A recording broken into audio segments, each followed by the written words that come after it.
ధరలు ఏలుబడిపోయిందని, గడిల పాలన అంతమైందని, తమది ప్రజాప్రభుత్వమని అత్యంత ఘనంగా ప్రకటించుకున్న సీఎం రేవంత్ రెడ్డి గద్దెనెక్కి 2 నెలలు కూడా కాలేదు. అప్పుడే మాట మార్చేశారు.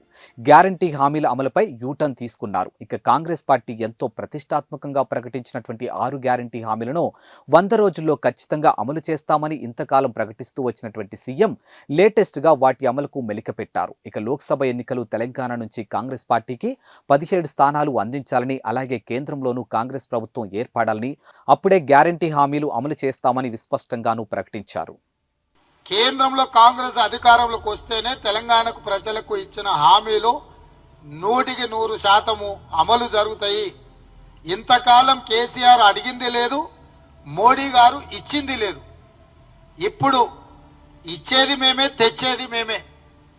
తెలంగాణ ప్రజలకు ఇచ్చిన హామీలు అమలు జరగాలి అని అంటే ఈ రాష్ట్రంలో 17కు 17 సీట్లు కాంగ్రెస్ పార్టీ గెలవాలి.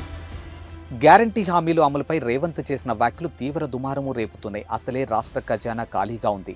కానీ ప్రభుత్వం మాత్రం 100 రోజుల్లో 6 గ్యారంటీలు అమలు చేయడంతో వెనక్కు వెళ్లేది లేదని తరచూ చెప్పుకొస్తూనే ఉంది. మరి ఇంత అప్పు ఉండగా వాటికి వడ్డీతో పాటు గ్యారంటీ హామీలకు నిధులు ఎక్కడి నుంచి తీసుకొస్తారనే అనుమానం అందరిలోనూ ఉంది.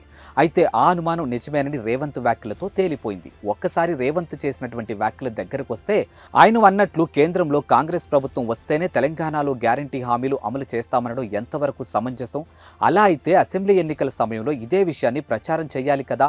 సరే, ఒకవేళ వచ్చే ఎన్నికల్లో కాంగ్రెస్ అధికారంలోకి రాకపోతే ఏంటి? ఢిల్లీలో కాంగ్రెస్ ప్రభుత్వం లేదు కాబట్టి గ్యారంటీలు హామీలు అమలు చేయడం అసాధ్యమని చేతులెత్తేస్తారని అనుకోవచ్చా?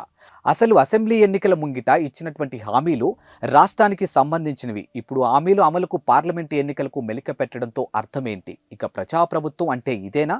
తన వ్యాఖ్యలతో రేవంత్ ప్రజలకు ఏం మెసేజ్ పంపినట్లు అని ప్రజలు ప్రశ్నిస్తూ ఉన్నారు. ఇక మొత్తం మీద 6 హామీల విషయంలో సీఎం రేవంత్ చేసినటువంటి వ్యాఖ్యలు కాంగ్రెస్ నైజానికి అర్థం పడుతున్నాయనే అభిప్రాయాలు వ్యక్తమవుతూ ఉన్నాయి.